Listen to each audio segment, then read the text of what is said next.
Ассалаумалейкум достар, бүгінгі видеода қарапайым қазақтың бір қабатты жер үйінің 3D моделін көрсетемін. Сонымен қатар тек қана 3D модель емес, видеоның соңына дейін көрсеңіздер, видеоның соңына бұл үйдің планын, жоспарын, яғни үйдің размерлері, бөлмелердің размерлері және генплан, яғни шарбақтың толық размерлерін көрсетемін. Арнаға тіркеліңіздер, өздеріңіздің ой, пікірлеріңіз, сұрақтарыңыз болса, видеоның астына комментке жазыңыздар. Және де осындай құрылыс салам десе, неше түрлі басқа да үйден басқа сауда орталығы, бизнес-центрлер салатын таныстарыңыз болса, осы видеоны көрсетіңіздер.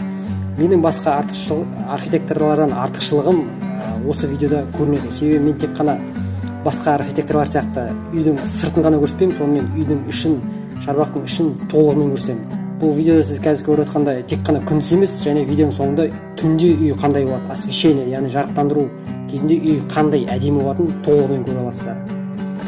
Өздеріңіз көріп отырғандай, бұл үйде тек қана үйдің өзіне мән берілмеген, сонымен қатар шарбақтың ішіндегі көгалдандыру, ландшафт, яғни сонымен қатар осындай демалыс орындары, неше түрлі беседкалар, адамдар отырып әңгімелесетін осындай скамейкалар, мына жерде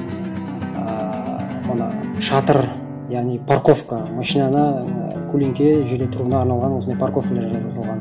Өкінішке орай біздің қазақтар үй саларда тек қана үйдің өзін салады, типтей жерге үй салады, ешқандай ландшафт, онымен шаруасы жоқ. Ал егер де сіздер осындай шарбағыңызды көгалдандырсаңыздар, неше түрлі талдар, гүлдер, осындай ойын алаңдары, неше түрлі шаруаңызды сәндесеңіздер, беседкалар салып, ол кезде сіздің үйіңіз әрине көз тоятындай, адам демалатындай әдемі жоба болады. Биылғы жылы енді қазір жаңа жыл дегенмен де қазір сайлау науқаны өтіп жатыр елімізде. 10 желтоқсаннан бастап қаңтардың 10-на дейін, қаңтардың 10 күні алда сайлау өтейін деп жатыр. Партиялар және де депутатқа үміткер кандидаттар қалай керемет жұмыс істеп жатыр дейді. Таң қалдым бар ғой. Өкінішке орай біздің қазақтар көп ақшаны мәнсіз, мағынасыз той, құдалық, қонақтықтарға жұмсайды. Мысалы, 1 миллион теңгеге салатын болса, мен 1 миллион теңге құдалық емес, осындай әдемі беседка салар едім. Бұл беседкада мысалы өзіңіз достарыңызбен, отбасыңызбен шай ішіп, тамақ ішіп отырған өзі бір демалыс қалады. Өкінішке орай қазақтар теп-тегіс тап-тақыр жерге үй салады да, сосын барып демалатын жер іздеп жүреді. Барып летний кафелерге барады, паркке барады. Ал мен ойлаймын, сол неге сол летний кафелерді, кафе сияқты беседкаларды, тапчандарды, паркты өзіңіздің шарбағыңызға салмасқа. Сол кезде сіз өзіңіздің шарбағыңыз ешқайда шықпай, өзіңіздің шарбағыңыз ішінде отбасыңызбен, достарыңызбен демалар едіңіз. Енді бұл үйдің іші, бұл кіреберіс, үй лабиринт болып жатыр да. Бұл сізге былай көрсеткенмен түсініксіз, бірақ видеоның соңында планды көргенде бұл бәрі түсінікті болады. Үйдің ортасында мына үлкен холл, отбасыңызбен бірге отырып, телевизор қарап демалатын жер, қонақтарыңыз келсе, қонақтарыңыз отырады. Холға қарана жерде тұрған ашық тұрған екі есік, ол үлкен зал, большой зал. Ал бұл асхана, яғни қазір көп жағдайда адамдар асхана мен ас үйді бөлек салады. Бұл тек қана бер жағындағы ас ішетін жер, ал ар жағындағы есік ол ас пісіретін жер. Яғни бөлек тұрған себебі ол жақтағы ыстық тамақтың иісі бері қарай келмеу керек.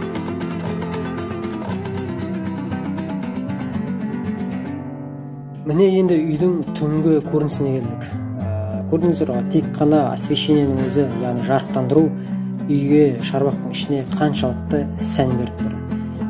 Менің басқа архитекторлардан артықшылығым, мен осылай өз клиенттеріме, заказчиктеріме осылай үйінің крышасын толығымен ашып тастап, үйінің ішін түгел көрсетемін. Көрсеткенде тек қана қабырғалар емес, сонымен қатар үйдің ішіндегі бүкіл мебельдерді, люстралар, жапқыштар, жерге төселген кілеміне дейін, полкілер, шкафтар, туалет, ванна бәрін толығымен көрсетемін. Бұл не үшін керек деп ойлайсыздар? Себебі көп адамдар ойлайды, архитекторсыз үй саламыз деп ойлайды. Иә, сіздер саласыздар.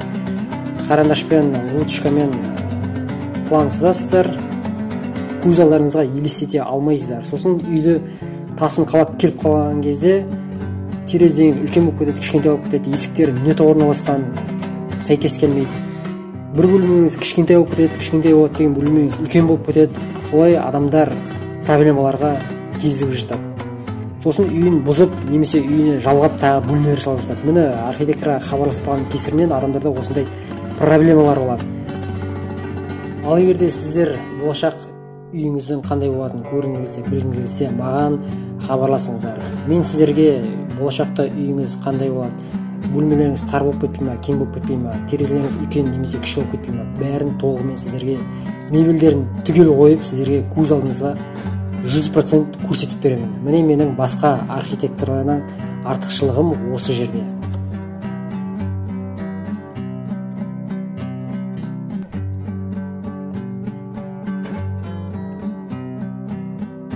Ал енді осы учаскенің ген планына келейік. Бұл ген план деп аталады. Бұл жерде бүкіл шарбақ толығымен көрсетіледі.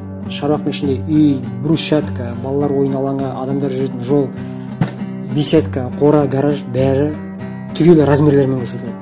Ал үйдің планына келетін болсақ, бұл жерде үйдің сыртқы және ішкі размерлері, өлшемдері, бөлмелердің өлшемдері, есік терезелердің өлшемдері, қабырғаларының қалыңдығы, яғни бір жерде 40 см болса, бір жерде 20 см. Бұл план деп аталады. Мен тек қана 3D емес, сонымен қатар 2D чертеждарды жасаймын. Бұл әлдеқайда оңай. Сонымен құрметті көрермендер, видео ұнаса лайк басып, таныстарыңызбен таратып бөлісіңіздер. Осындай пайдалы, қызықты қазақ тілді арнаның дамуына атсалысыңыздар. Сұрақтарыңызды видеоның астына комментке жазыңыздар. Келесі көріскенше аман болыңыздар.